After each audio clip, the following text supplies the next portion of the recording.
Earth received the signal on a quiet Tuesday. It came through radio telescopes worldwide simultaneously, a structured message repeating in mathematical patterns that couldn't be natural. Scientists worked for days to decode it, and when they did, the message was simple: we come in peace. 3 months later, Captain Samuel Wright stood on the bridge of the EDF Intrepid, humanity's first interstellar vessel, as it approached the massive ring-shaped station near Jupiter's orbit. His palms were sweaty despite his military training. Receiving docking instructions, Captain, said Communications Officer Diane Wells. They're guiding us to Bay 14. Wright nodded. Follow their lead. Let's not make any mistakes on humanity's first diplomatic mission. Dr. Elizabeth Morgan joined him at the viewport, her scientific curiosity barely contained. I never thought I'd see this day, she whispered. A gathering of multiple alien civilizations. The Intrepid eased into the enormous docking bay where strange vessels of various designs were already moored. As the airlock sealed, Wright addressed his crew. Remember your training. We represent all of Earth today. The delegation of 6 humans walked through the airlock into the station. They were met by a tall, blue-skinned being with 4 arms and large, reflective eyes. I am Zixtar, High Counselor of the Galactic Council, the alien said through a translator device. We welcome humans to the community of civilized species. Wright stepped forward. On behalf of Earth, we thank you for this historic meeting. The next hours were overwhelming. The council station housed representatives from over 50 species. Zixtar explained that thousands of peaceful civilizations coexisted under council governance, sharing technology and resources while respecting cultural differences. We have observed Earth for decades, Zixtar said as they toured the station. Your technological progress is impressive, though your conflicts concern us. Morgan noticed how several aliens exchanged glances at this comment. While Wright continued the official tour, she slipped away with their science liaison, a gray-skinned being named Krell, to see the research facilities. How long has the council really been watching Earth? Morgan asked casually while examining strange equipment. Krell's inner eyelids fluttered. Records of Earth observation go back centuries. The council monitors all developing worlds until they're ready for inclusion. Morgan frowned. Centuries. That's much longer than they admitted. In the station's data center, Morgan glimpsed detailed military analyses of Earth's defenses while Krell was distracted. She quickly memorized what she could before rejoining the main delegation. On the 3rd day, the council called for a formal meeting. Wright and his team sat at a round table with senior council members. We have discussed your admission extensively, Zixtar announced. Earth may join the Galactic Council with one condition: complete disarmament. The room fell silent. Disarmament? Wright asked carefully. All advanced weapon systems must be dismantled. Another council member explained. No spacecraft with offensive capabilities, no nuclear arsenals, no military research programs. Peace requires sacrifice. Wright looked at Morgan, who subtly shook her head. With respect, Wright said, Earth has many nations with complex histories. Immediate disarmament isn't possible without endangering our people. Zixtar's skin darkened. All council species have disarmed. It is the foundation of our peace. We need time to consider this requirement, Wright replied. There is nothing to consider, Zixtar said, voice suddenly cold. You will disarm or remain isolated. Aggressive species cannot join galactic civilization. Wright stood slowly. Then we must respectfully decline your offer at this time. The council members appeared shocked. One whispered to Zixtar, no species has ever refused. Then humans will be the first, Wright said. We came seeking friendship, not submission. As they returned to their ship, Morgan whispered, Captain, I don't think any of those peaceful species had a choice about disarming. Wright nodded grimly. And I don't think we've heard the last from the Galactic Council. The Intrepid departed the station, carrying humanity's first and troubling impressions of galactic politics back to Earth. 1 month after the Intrepid's return, Massive alien ships appeared in Earth orbit. They made no aggressive moves but positioned themselves above major cities worldwide. Their message came on all frequencies, in all languages. People of Earth, the Galactic Council has deliberated on your status. You have 14 Earth days to reconsider our terms, disarm, or face consequences. President Olivia Daniels called an emergency global summit in Geneva. Leaders from every nation gathered amid growing public panic. Captain Wright and Dr. Morgan were invited to share their first-hand experiences. I believe the Council is not what it claims to be, Wright told the assembled leaders. Their demand for disarmament isn't about peace. It's about control. General Alan Patterson, head of Earth's Unified Defense Command, stood next. We've analyzed the data Dr. Morgan smuggled from their station. These peaceful aliens have a pattern. They approach developing worlds, demand disarmament, then gradually take control of their resources and governance. Screens displayed evidence of dozens of civilizations that had lost autonomy after joining the Council. The room erupted in concerned discussion. But we cannot hope to fight them, the Chinese premier argued. Their technology is centuries beyond ours. Dr. Morgan stepped forward. That's not entirely true. Their systems have vulnerabilities. Their energy shields operate on frequencies we can disrupt. Their ships are powerful, but slow to maneuver. President Daniels raised her hand for quiet. We need consensus. Do we submit to their demands or stand our ground? The debate lasted hours. Some nations favored appeasement, others resistance. In the end, a vote was taken. Earth would refuse the Council's terms. 3 days later, a single alien shuttle landed on the White House lawn. The alien representative, Quorrell, wore ornate robes and carried no visible weapons. President Daniels met him in the Oval Office with Patterson, Wright, and Morgan present. Your decision disappoints the Council, Quorrell stated without greeting. We offer peace and advancement. Why do humans cling to violence? We don't equate self-defense with violence, Daniels replied. We've seen your records. Every species that disarmed later lost their independence. Quorrell's expression didn't change. Misinformation. The Council brings order to chaos. Your weapons will eventually destroy you. That's our risk to take, Patterson said firmly. Quorrell turned to him. You believe you can resist. This is why primitive species require guidance. He faced the president again. This is your final chance. Commence global disarmament, or the Council will take measures to contain humanity. We will not disarm, Daniels stated clearly. Earth is open to true partnership, not submission. Quorrell nodded once. Then isolation begins. No human vessel will be permitted beyond your moon. Any attempt to develop interstellar technology will be prevented. You have chosen your path. After Quorrell departed, world governments activated defense protocols. Satellite images showed more Council ships arriving daily. In a secret underground facility, Morgan worked with a team of scientists analyzing Council technology.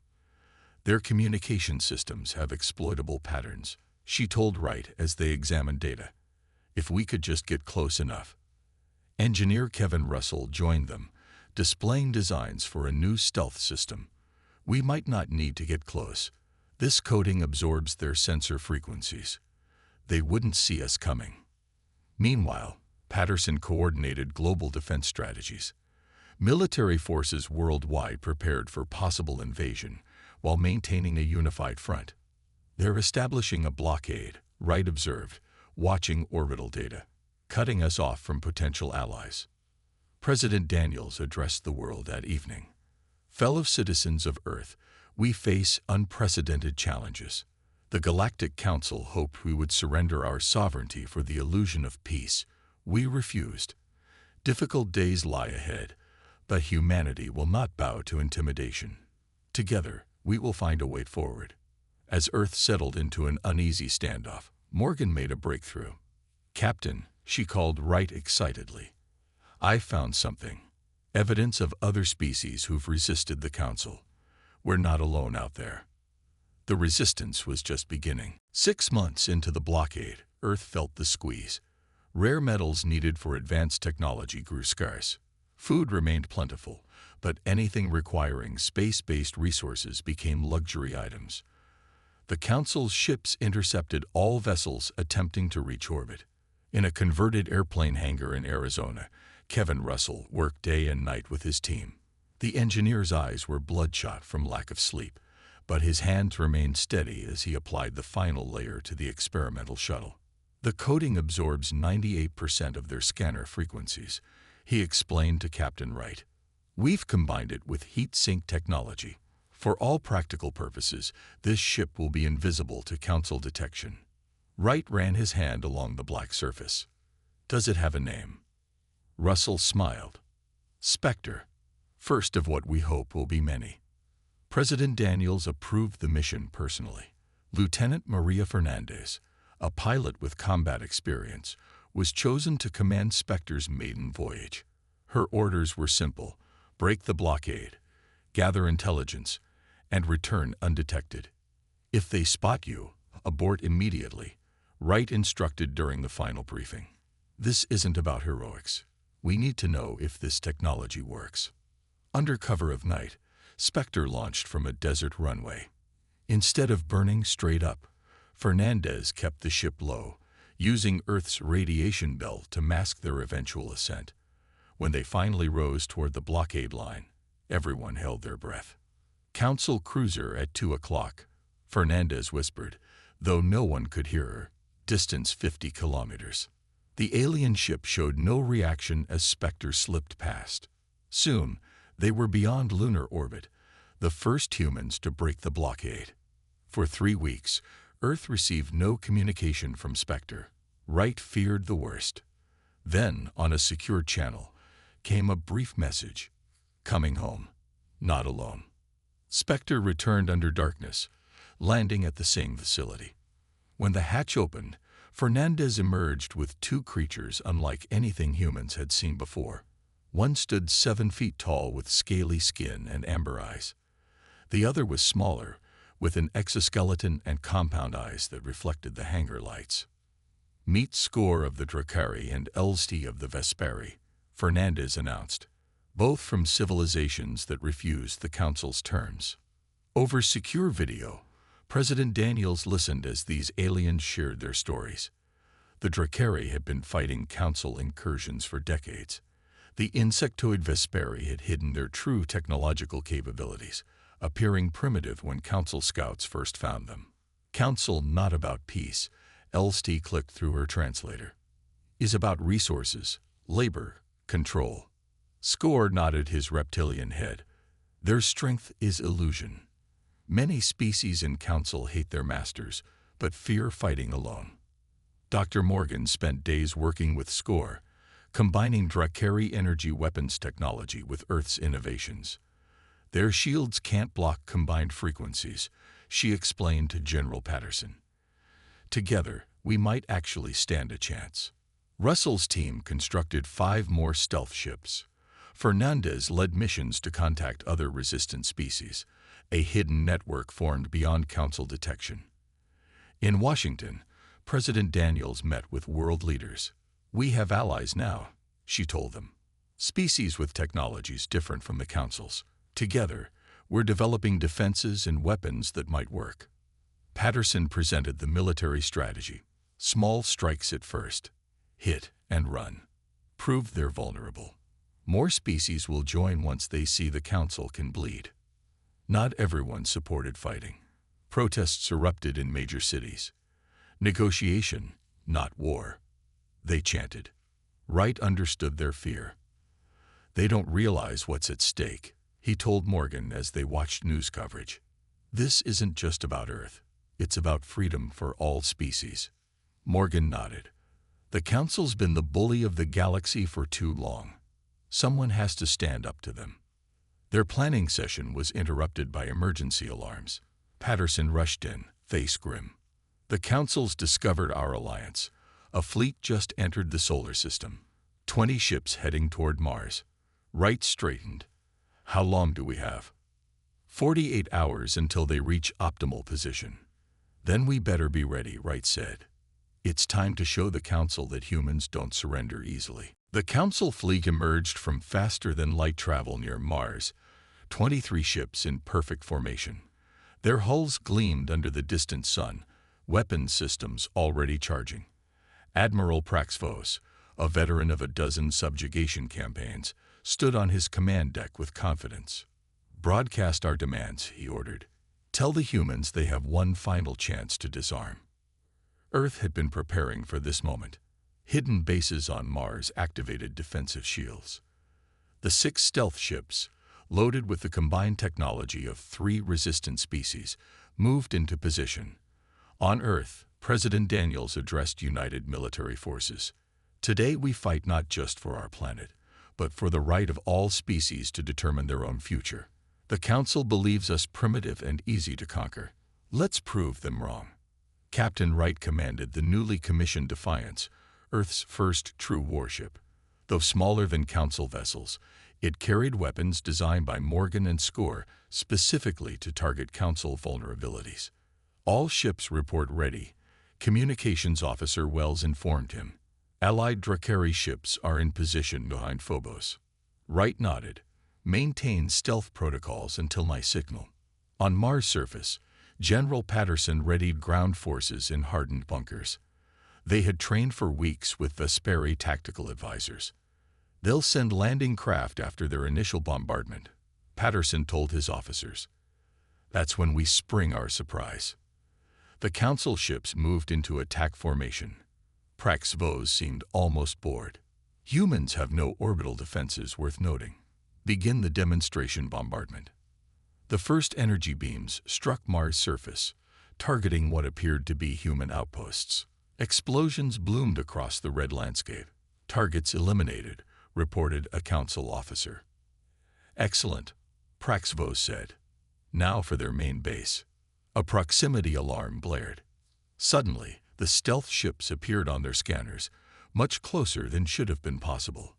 "Impossible," Praxvos shouted as the first human ships opened fire. Wright's voice came over all Allied frequencies. "Execute Plan Thunderbolt." The Defiance and 5 sister ships fired specialized energy weapons that phased through Council shields.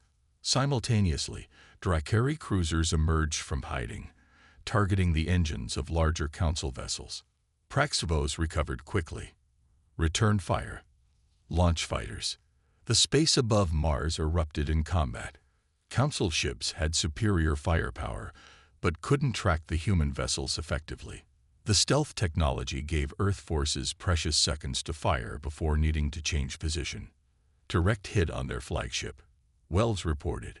"Their shields are fluctuating." Wright stayed focused. "Press the advantage. All ships concentrate fire on their command vessel." Below, Patterson watched Council landing craft descend toward Mars. He waited until they committed to their landing zones, then gave the order. "Activate the disruptors." Devices developed from Vesperi technology suddenly disabled the Council's gravity systems. Their troops, unprepared for Mars' lower gravity, found themselves unable to move effectively in their heavy armor. "Move in," Patterson ordered. Earth forces, trained for these conditions, swarmed the disoriented invaders. Lieutenant Fernandez led a special operations team toward a damaged Council vessel that had made an emergency landing. "Remember the objective," she told her squad as they breached the hull. "We need their command codes." In orbit, the battle intensified. 3 human ships had been destroyed, but the Council fleet was in disarray. Wright's Defiance took heavy damage, but managed to cripple Praxvos' flagship. "Their central communication array is exposed," Morgan reported from the science station. "One good hit would disable their coordination." "Target locked," the weapons officer confirmed. "Fire," Wright ordered. The blast severed the Council's command structure. Without centralized control, their disciplined formation collapsed. On the surface, Fernandez's team secured their objective, capturing not just codes, but a high-ranking Council commander. After 6 hours of intense fighting, the remnants of the Council fleet retreated. Earth forces had suffered heavy losses, But they had done the impossible, won a direct confrontation with the Galactic Council. In his damaged ship, Admiral Praxvos sent an emergency message to Council headquarters. Humans are more dangerous than anticipated. They have allied with other rogue species and possess technologies we cannot counter. Request immediate reinforcements. On Earth, celebrations were tempered by mourning for the fallen. But one thing was clear. Humanity had proven it would not be conquered easily. 3 months after the Battle of Mars, humanity took a bold step. Instead of waiting for the Council's next attack, the Allied forces launched their own offensive. Captain Wright, now Admiral, stood on the bridge of the rebuilt Defiance as it led a fleet of 40 ships. Human, Tracheri, Vespari, and vessels from 2 newly allied species. All ships report ready, Admiral. Well said from her station. Jump coordinates locked for the Proxima system. Wright nodded. Commence the jump. Let's bring the fight to them.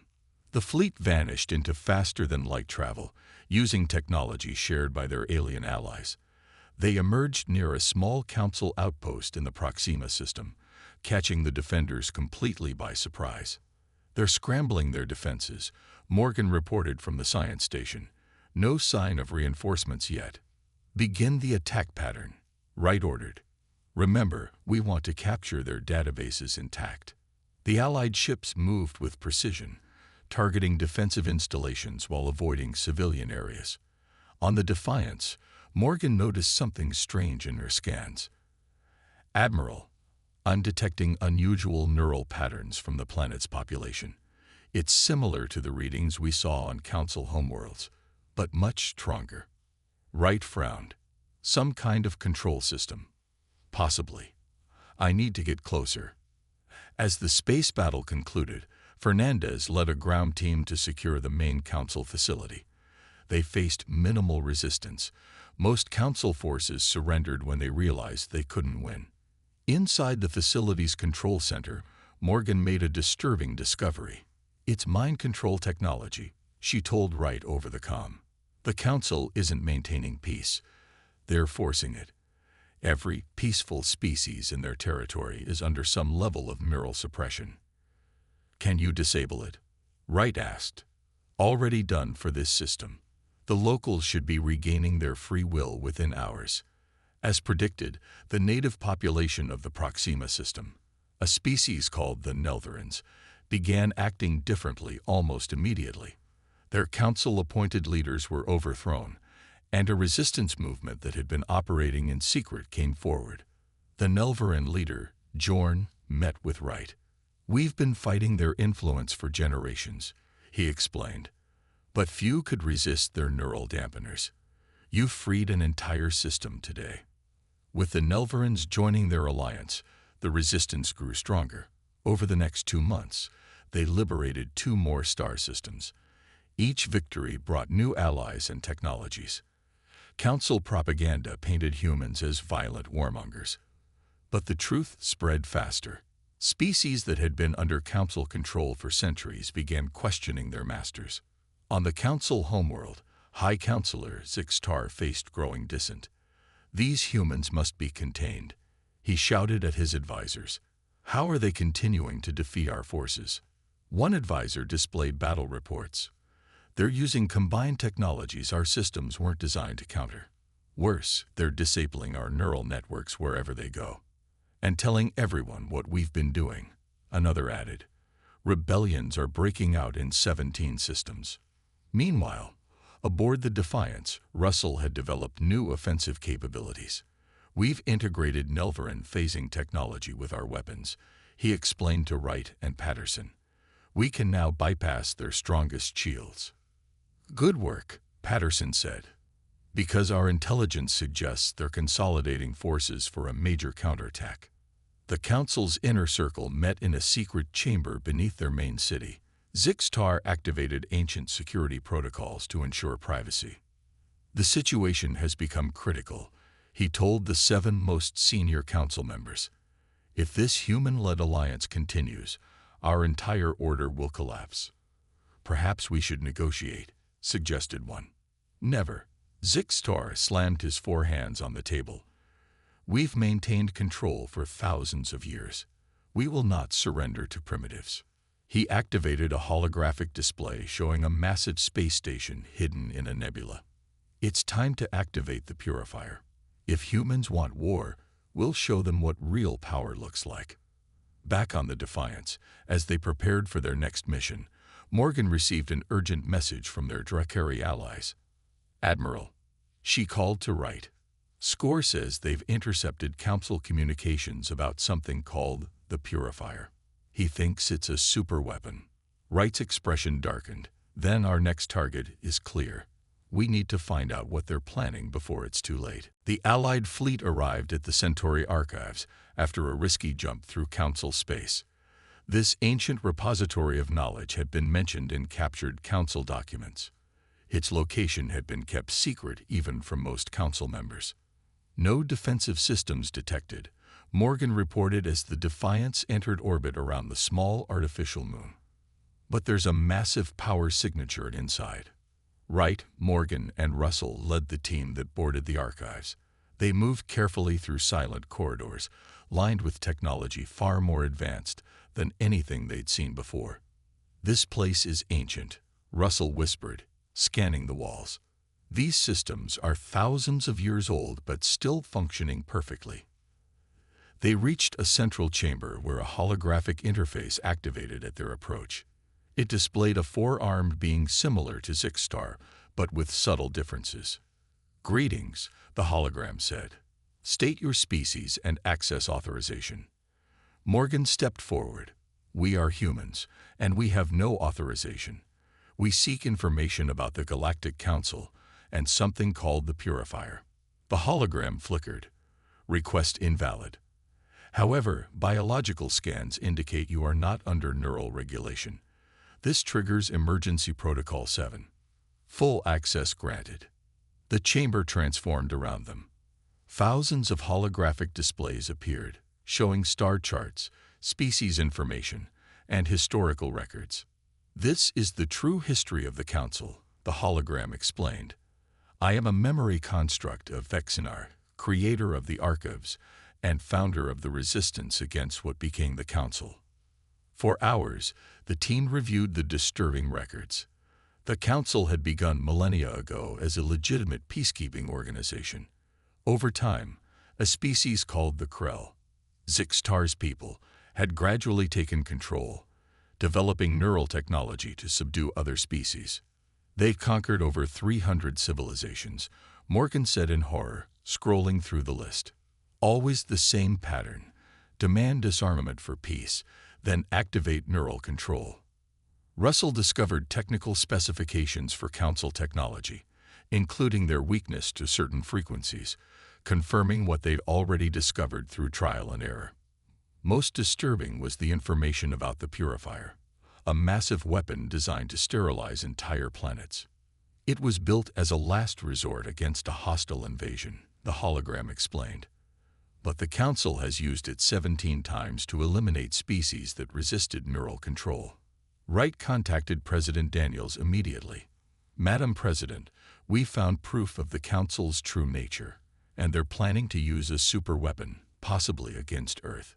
"Send everything you found," Daniels replied.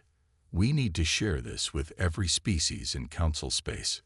Back on the Defiance, Morgan and Russell worked with communications experts to package the archive's information. Soon, a massive data broadcast began, reaching thousands of worlds simultaneously. The response was immediate. Across Council space, neural control systems were destroyed by newly awakened populations. Species that had been peaceful for centuries suddenly remembered their true histories and rose up against their oppressors.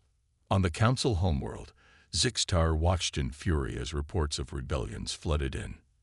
"They'd found the archives," he snarled. "Accelerate the Purifier's preparations.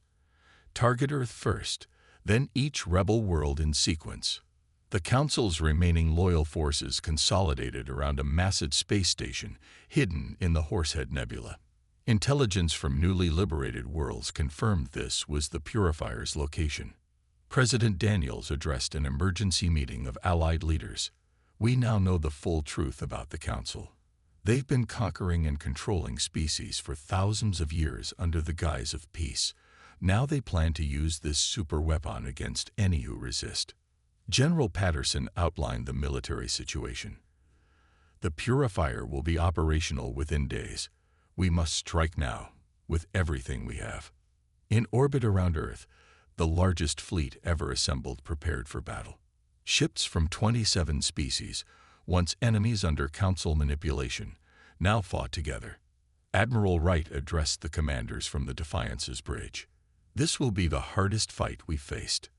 The Council has concentrated their remaining forces around the Purifier. But we have something they don't. We're fighting for genuine freedom, not control.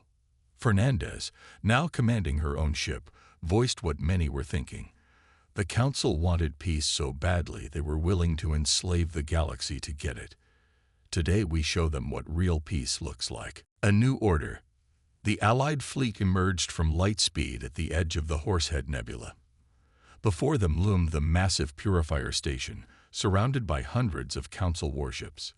The super weapon's central chamber glowed with gathering energy, a countdown to Earth's destruction. All ships, battle positions, Wright ordered from the Defiance's command chair. Remember the plan. Defensive groups protect our main strike force until they reach the station.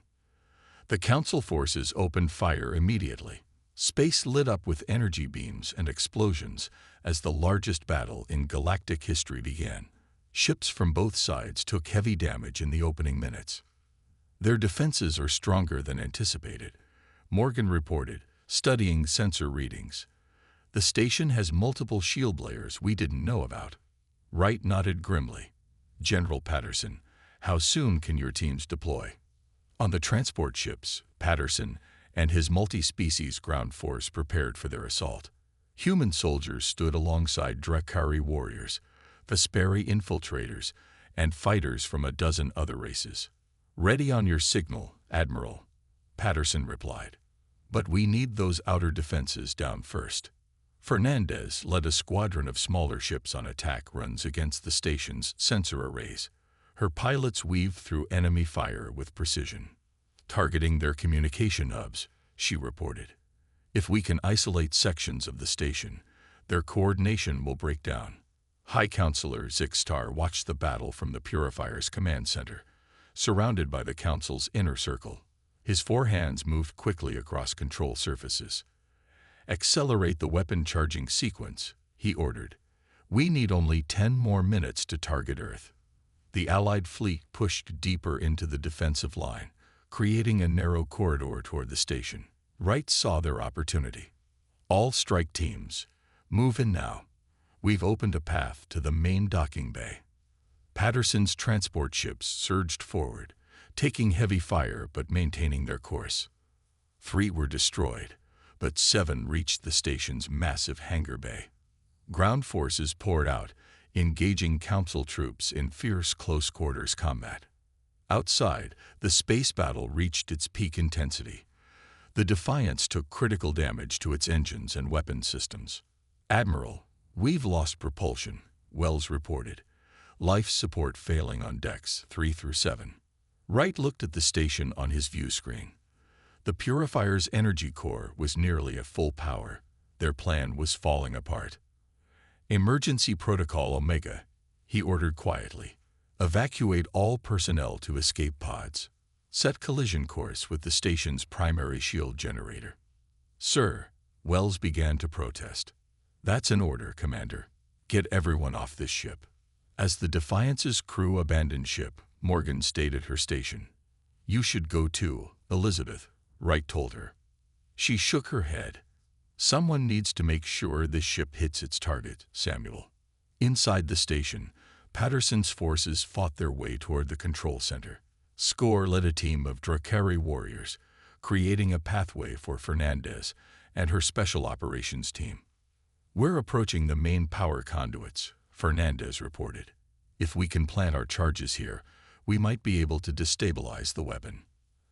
Outside, the Defiance accelerated toward the station, its engines overloading. Wright and Morgan watched the shield generator grow larger on their view screen. For Earth, Wright said. For all free species, Morgan added. The impact was tremendous. The Defiance disintegrated, but not before destroying the station's main shield generator. Suddenly vulnerable, the Purifier's outer defenses collapsed. Patterson's team reached the central control room just as Fernandez's charges detonated. The weapon's power core began fluctuating wildly. "It's going to overload," a council technician screamed. Zixtar tried to escape, but found himself surrounded by Allied forces. "Surrender," Patterson demanded. "It's over." The High Counselor dropped his weapons. Across the station, Council forces laid down their arms as word spread of their leader's capture. The Allied fleet moved to safe distance as the Purifier's weapon systems were systematically disabled. The superweapon that had threatened billions of lives was neutralized without detonating. 3 weeks later, representatives from over 100 species gathered on Earth. The former Council worlds, now free from neural control, joined with the Resistance to form a new Galactic Federation. President Daniels addressed the historic assembly. "From the ashes of oppression, we build something better. Not forced peace, but mutual respect. Not submission, but cooperation between equals." A memorial was dedicated to those who had fallen, including Admiral Wright and Dr. Morgan. Their sacrifice had given the galaxy a second chance. Legacy of the Defiant. 10 years passed since the fall of the Galactic Council. The new Federation grew stronger each year, with Earth playing a central role in its leadership. Where once stood the Council's palace of oppression, a great university now educated students from hundreds of worlds. Lieutenant Maria Fernandez, now Admiral Fernandez, walked through the university's main hall. Statues of those who led the resistance lined the corridor. Wright, Morgan, Patterson, and many others from various species. At the center stood a simple marble cube containing soil from all member worlds, a symbol of their united strength. "Still remembering the old days?" asked a familiar voice. Fernandez turned to see retired General Patterson, his hair now fully gray, but his posture still military straight. "Some memories never fade," she replied with a smile. "Hard to believe it's been a decade." They walked together toward the Federation Council chambers, where representatives from over 200 worlds gathered monthly. Today's session was special, the formal integration of 5 species who had been hiding from Council forces in deep space for centuries. "They're calling this the Decade of Awakening," Patterson said. "Every month we discover another world breaking free from neural suppressors or coming out of hiding." "And the former Council species?" Fernandez asked. "Most have integrated well. Their younger generations are especially eager to move beyond their past. Even some Krell have joined scientific missions, trying to make amends for their ancestors' actions." The grand chamber filled with beings of all shapes and forms. Some breathed different atmospheres, contained in special environmental suits. Others communicated through color patterns or electrical signals, translated by advanced systems developed by Russell before his retirement. President Olivia Daniels, now serving as Earth's representative to the Federation, called the session to order. Though older, her voice remained strong. "Today we welcome 5 new members to our Federation. These species, the Vorn, Trellix, Neurians, Ziphids, and Call, hid from Council forces for generations, preserving their cultures and freedom at great cost. A Vorn representative, a tall being with crystalline skin that refracted light in beautiful patterns, approached the central podium. For 700 years, we watched the galaxy from the shadows, fearing the Council's reach. When we learned that humans had done what no species dared, refuse the Council's demands and fight back, we knew the time had come to emerge." After the ceremonies, Fernandez visited the academy where young officers from all Federation species trained together. Walking through simulation rooms, she watched human cadets working alongside those they would once have called aliens, now simply colleagues and friends. A young officer approached her nervously. "Admiral Fernandez. I'm Cadet Julie Rivera, your niece." Fernandez smiled warmly. "Julie, you've grown so much. Your mother told me you'd enrolled." "I wanted to follow in your footsteps," the cadet said proudly. "Our instructor just taught us about the Battle of the Nebula." "What did they tell you?" Fernandez asked curiously. "That humanity's refusal to surrender when offered false peace changed the course of galactic history. That sometimes peace requires the courage to fight for justice." Later that evening, Fernandez stood at the memorial garden outside the academy. A gentle breeze rustled through plants from 100 worlds. At the center stood a replica of the Defiance, Wright's ship that sacrificed itself to destroy the Purifier's shields. Score, now Federation Security Director, joined her. The years had added more scales to the Drakkari's crest, signifying wisdom in their culture. 10 years ago, many believed humans too aggressive, too independent. Score said, "Now they understand. Your defiance saved us all." Fernandez nodded. Wright used to say that true peace isn't the absence of conflict, but the presence of justice. Wise words, Score agreed. The Council offered the galaxy peace without freedom. Humanity showed us that freedom is worth fighting for. As night fell, the memorial's lights illuminated the replica ship. Around it, thousands of small crystals glowed, each representing a life lost in the struggle against the Council. But around this solemn reminder bloomed a garden of cooperation and understanding that spanned the stars, the true legacy of those who dared to refuse a peace built on lies.